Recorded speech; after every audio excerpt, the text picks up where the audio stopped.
Hey, what's up, comrades? Hope everybody's doing great. We're here for chapter 35 of Nikke Got Us a Victory, and this is where we split the party for like quite a while before they get back together. And things start to like really heat up before the quote-unquote prologue of this game ends. That's the developers. They're like, it's like 44 chapters where they fucking end the prologue and actually get the game started. Like, what the fuck? Anyway. So we're going to start going through this chapter and see where things lead us. So we pick up in Ellison headquarters. We find out that the cores have merged. Red Hood's core and Reppy's core are now one core in of itself, and that her whole body has become kind of like a black box in that it completely defies any kind of classification. There's no way to kind of really examine all the information without completely taking her apart, and that now she has an expansive amount of like stuff additions. Like she's much more similar to like a pilgrim, like Dorothy, for example, is what they reference. And that there's also some sort of like buffer or something for like her heat transform, like from her transformation that like protects her as well. So she's just like 1,000 times better than she was before, even though she was good before, not as like a usable character in the game, but this, according to lore, she was always fantastic. Right. And then they talk about the Seven Dwarfs weapon as well and how it's a radical change and all this stuff. And then Ingrid finally decides she's going to keep everything like off the official databases so that other parties can't try to replicate her or try to do anything crazy. As they begin to travel through the arc, they start to notice there's like billboards and stuff of like the counters and of the commander. And we're like, where the fuck is all this coming from? And we find out that Anderson and Mustang like pulled their resources together to get us public recognition so that we kind of like, it's all part of this grand scheme to make us more powerful so that we can be more, we can actually, you know, get past all the bureaucracy and the government of like the arc and actually find a way to like reclaim the surface, right? Because a lot of what we've been able to do is because we're kind of working outside the law, if you will, or outside like the normal means of like operation. And so if we can continue to do that, we'll continue to become stronger, and we'll actually might be able to make some headway where it's like all these government operations and all the secret stuff and all the 6-0s and everything else that we have to like have to deal with when it comes to like the council, like the D and K stuff. It's just making everything so much more complicated, right? But by becoming more popular, it makes it harder for like, it's like, you know, the will of the people is going to carry some weight. We then get some like startling discoveries. Well, we don't get them. Ingrid and Anderson get them. So we meet up with Anderson. We talk about Cinderella and Grave and how they're here. We also talk about the dark matter, about the 4 beasts, about everything that's going on. And we're like reporting all this stuff to Anderson and Ingrid while she's there as well. We then talk about Vapis and how our blood is the key to making Vapis. And we're willing to give Ellison some of our blood so that they can try to reconstruct the bullets that Eden made for us before, right? And some of the bullets that were made in the past from the other person's blood. I mean, it's Anderson, but he doesn't reveal that right now. We then talk about how, you know, what do we do next? All right, so we got Behemoth is down, but Leviathan's still out there. And so we can try to track down the Black Sea, and then we can go with Cinderella and stuff and try to get Leviathan. And then we get into a discussion about something that was revealed to us by Cinderella that we already know about because of Old Tale's story, but in case you did not play that or whatever, but, you know, Anderson and Ingrid don't know about this, but we talk about Cinderella claims to have destroyed the space elevator, like cut off access from the space elevator to the Rapture ship and crashed the Queen somewhere, right? As far as we know, like she fell down to Earth just like, you know, everything else. And so there's a reason why there's like less raptures, or there's like, you know, they're less aggressive or whatever. We think it's we head back over to Elysion and give our blood to Ingrid, and then she's got to find like, for some reason you got to find like the first invasion era rapture cores or something to make this stuff. Like it comes up and they only have so many, and it like they talk about it for a little bit. I can't remember exactly why. Anyway, so and then, you know, Rappy and Ingrid like talk shit to each other in like, you know, a friendly way. Obviously they're like mother and daughter, because with Rappy's new ability, the counters and the things that are Anise and Neon are going to do, they're going to be able to surpass Absolute, because Absolute by lore is the most powerful Nikke squad. That's not like a Pilgrim squad, right? That's not like Pioneer or like the Goddess squad or an Inherit. But the counters are going to push that forward. Back at the outpost, Anise reasserts that like she's going to step away from squad operations, that she needs to go back to Tetra headquarters and deal with something, quote unquote, with Mustang, because she's feeling like she's holding everybody back by not progressing like she should, and that she needs to take this time to like grow and progress just like Rappy has, right? And then Neon's like, I'm going to go with her because I want to do the same thing, or I'm going to supervise her. I don't think she even acknowledges that she needs to get any better. She's like, well, I already got plenty of superpower, but I'll go just to make sure everything's great. Like, okay, thanks, Neon. Leon's so terrible, but I love her. Not terrible as a character. She's terrible. Like they released her, and she's a SR unit, and then they released like a summer version, and it was still shit. Like, poor Neon. And that summer unit is hot as shit, man. Oh my gosh, she's like cross myself. Fuck, dude, so hot. Anyway. And so we decide we're going to let them do that, and, it's going to be okay. We'll just go with Rappy, and then we'll get some support from somebody else. We're going to get it from Mattis. And then we got Cinderella and Grave as well, so now's a good time for them to go take care of what they need to take care of. And then later on, Rappy and us are just like hanging out, holding hands, watching the sunset. I like to imagine when she tells us she's really like proud of us to some regard, that it shows a lot of faith in the fact that Anise and Neon can grow and become stronger, just like when we had faith in her as well. So she gets turned on by that, of course. A couple days go by, and we're getting ready to like head back out to start tracking down Levy and meet up with our homies, Cinderella and Grave, when Ingrid is like, well, we tried making Vapis, but it was a total failure. we really fucked around and found out.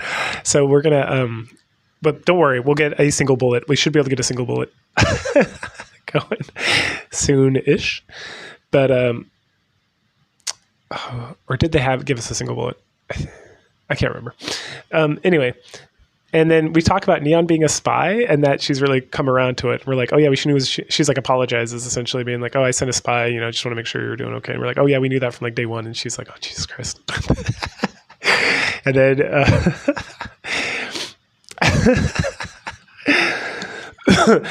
then, and this is where we find out, we didn't know Mattis was coming before, but this is where we find out that Mattis is coming. So the reinforcements turn out to be the legendary, Mattis group, obviously like the second most powerful squad in all the arc. And then we have Laplace and Drake, hilarity ensues. And then we reach out to Sayun, and she's like very humbled by like the sentence Enek gave her, which was like a fake sentence. I don't think Sayun knows it was fake, but we know. And so she wanted to make sure that we were taken care of, and that she got some of like Missilis involved as well. So she's sending out, Mattis specifically to help us out and to get all this stuff going on. And then we're just like, oh man, this is going to be nuts. And Maxwell even like apologizes for how crazy Laplace and Drake are. And then, as we're leaving, we kind of like call out to Anise and Neon to the empty air, right? And as we watch them like, and then, and then we depart the elevator, and then we see that Anise and Neon were like watching us from the shadows as we like head out of there. So now with the new team, we go upstairs, we go to the reclamation site. We meet up with Cinderella and Grave, and holy shit, they do not get along. Well, like, I should say, Laplace loves Cinderella a little too much, and then Drake loves Grave, and Grave and Cinderella are almost immediately like, this is the worst thing that could ever happen. So there's a lot of back and forth about that. And then, as a reminder, Shifty is busy with the crystal region, so we have to rely on Drake's ability. So we find out Drake has like the ability, I don't know if I mentioned this before, but she has the ability to essentially be an operator to like detect things and all this stuff with like electrical signals and whatnot. And so, and then, so it's just, this part's just kind of like silly and ridiculous. And, Laplace just wants to hear more about Anichiro and about Cinderella and about everything that's going on. And it's just like hilarity ensues. Ignoring Mattis for the most part, Cinderella starts discussing with us about how she believes Leviathan's probably hiding nearby. And then Gray talks about how she's got to believe that Levy did not go too far away because she's got the core of Behemoth, and that she's going to want to do something with it. She's going to want to revive her and whatnot. And then we kind of talk about heretics. We talk about the progenitors or whatever Levy and Behemoth called them. Not the progenitors. Anyway, they like the original heretics. And they talk about the four beasts in comparison and how they all seem to like really care for each other, while like Indivilia literally just ate Nihilister because she's an asshole. And that there's this this genuine bond of like connectiveness and stuff. And then Rappy starts talking to us about how like maybe destruction is not the way forward, because the four beasts seem to be able to be reasoned with on some level. And even like Behemoth being kind of crazy, we like did have like a bunch of different talks with her, and that maybe because we've shown them that like we're of equal power, like we've asserted our dominance, we can have like a discussion with them. And especially because, you know, we're inspired by like helping Marion and helping Cinderella and helping them overcome being Modernia and Churro. So perhaps there's a way we can work with the four beasts instead of working against them, especially if they, you know, they're not aligned with their other heretics and like the Rapture Queen. As we travel, we start going through like a jungle, and the jungle is being overwhelmed by like the black sea of liquid metal, right? So Maxwell talks about that and how destructive it is and how it's like choking the life out of this whole area. And again, this kind of brings up Graves' point that like Levy's around her somewhere so we can find her. And there's like a point where we have to like fly over stuff or whatever. Oh, that happens later.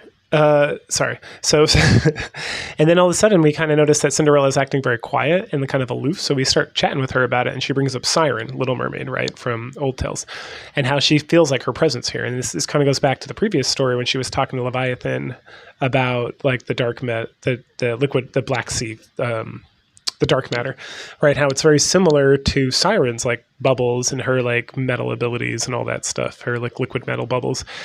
And so then Rappy gets involved, and we start talking about how, like, you know, if these two survived, if Grave and Cinderella survived, Little Mermaid's probably out there, and then, you know, Cinderella can probably still find her friends, and then Hansel and Gretel's probably out there too, but we're really not focused on them right now. But that, you know, that she should be encouraged to do that stuff. We then take a little break from the main crew, and we head over to Tetra HQ, where Anise is meeting with Mustang to officially retire her old life. Because I guess so we find out, and Neon's there too, and then we find out that Anise used to be this pop star called TT Star. That's right. It's like Twinkle something. And then Neon's like, "The fuck you say?" And then Mustang pulls out his phone. He's like, "Look at this." And then Neon's able to like watch this old recording of Anise as TD Star, or no, I think the band's named TD Star. Anyway, going through like the, you know, dancing and singing and being like a pop idol, and it's like, oh, that makes sense why she would be part of Tetra. This all makes sense. and Neon's like, I love every second of this, and Anise is like completely embarrassed. Excuse me. But she talks about how she wants to retire and how she wants to, you know, because she's got to put back, it's just like Rappy. She's got to put her past behind and move forward. And Mustang's like, no. And she's like, I demand it, please. And he's like, I will let you retire, but first you have to do a farewell concert. And she's like, all right, I'll go do it. And he's like, no, you need to do it with the whole band. And apparently there's two other squad members that Anise had before. And so she's got to go get them to do a concert with her after she supposedly like abandoned them pretty much. And then Neon's like, I'm going to be your manager. Let's go make this happen. And Tetra's like, what? He's like, entertainment. And so then we get to a point back with us with the commander and Rappy and Mattis and Old Tales. So we get to this huge spot where we can't get across. And so this is where we talk about with Cinderella about flying people over and about it might be too far, and she could do it and all this stuff. And Drake's like, we don't need to do that. I can swim. And then she jumps in the water and we have to drag her out because she almost dies because she can't swim. Hilarity ensues. I love Mattis. And then all of a sudden we look off in the distance and we see like a purple looking bubbly Cinderella who kind of wanders up to us. And then when it reaches out, Cinderella touches her and the whole thing like dissolves into a shimmering bridge. And then Maxwell's like, holy shit, that was amazing. It's like kind of like a message that was sent to you that to let you know about that, like Siren's okay. Or so, someone's trying to guide you and lead you somewhere and try to help you. And then Cinderella gets like very excited about that. Elsewhere, we pick up with Leviathan. She's like very sad, very depressed, and she's despairing over like these eggs. She's trying to get like an egg containing Behemoth's core to like recreate her. And this apparently is something they've done with before. There's a whole bunch of these like eggs lying around. And she's getting very concerned because she feels like we are approaching her. And she realizes that she's outnumbered. She can't transform. She needs to protect Behemoth no matter what. And then And then she, starts recalling conversations she had with Behemoth and just kind of like talking to herself, thinking about all this stuff. And then finally she like talks herself up to be able to like, no, I can do this. I can find a way. Like maybe I can get Vapus and then I can control the blood too. Or I can, I can make it so I can transform and then I can hold off these guys and fight them and then things will be good again. But, so she decides she's going to give the best that she's got. Meanwhile, back over with us, we're walking around. And then Maxwell starts talking about like how Missless really is still suffering from all the crazy stuff that happened before with like the arc and the crashing and everything. And that especially with like Cyan's having all sorts of like pains and stuff, like when Uni like beat the shit out of her. And then, there's also like a lot of like political ramifications still. And Missless is just not doing great right now. And that she reveals that like, the whole thing with Mattis coming with us was not just to like help us. It's like a PR stunt to like give her more leverage, right? It's like all corporate scheming and stuff. And that Maxwell herself kind of confesses that she's not doing great either. And because she's also concerned, like if something happens to Missless, what's going to happen to her, right? Or all the Missless Nikkes just going to be tossed to the wayside? Or like, Mattis is like kind of the face of Missless, and so like what does that mean for her? And then we talk about how Laplace and Drake, they're not smart enough, they're not aware enough to be like concerned, but they probably should be, because like who cares about, they don't, they're too busy being like a hero and a villain and doing all sorts of crazy stuff. And so that makes Maxwell feel even more burdened by the fact that like she's used to being like we're the heroes of the arc, and now we're not seen that way, and now we're almost seen as like a bad thing perhaps. And then as we continue to cross, we start finding these eggs that like Levy was hanging out with, all these little eggs. And then they start like hatching into these like horrific, like kind of rapture beings, but like rapture Nikke, rapture human beings with like, it's like these grotesque hybrids. And everyone's like, oh my gosh. And then these like aberrations, they're very unstable. They're core flickers, like haunting high pitched screeches and stuff. And then they just like explode. And at some point, or we run into one of them, and then, it makes this crazy sound, and then Cinderella's like, it's a signal call. And then every rapture in the area and every like hybrid or whatever starts charging towards us. So we have a big battle. Afterwards, we start investigating all the eggs that are kind of lying around and whatnot. We discover that they're all fusions. They're all like immature, heretic like organisms grown from like rapture and Nikke parts, right? And that it seems like the Leviathan specifically, the four beasts are trying to create heretics, like more heretics, by combining Nikkes and raptures and stuff, but they don't really know what they're doing. They're kind of just like haphazardly messing around.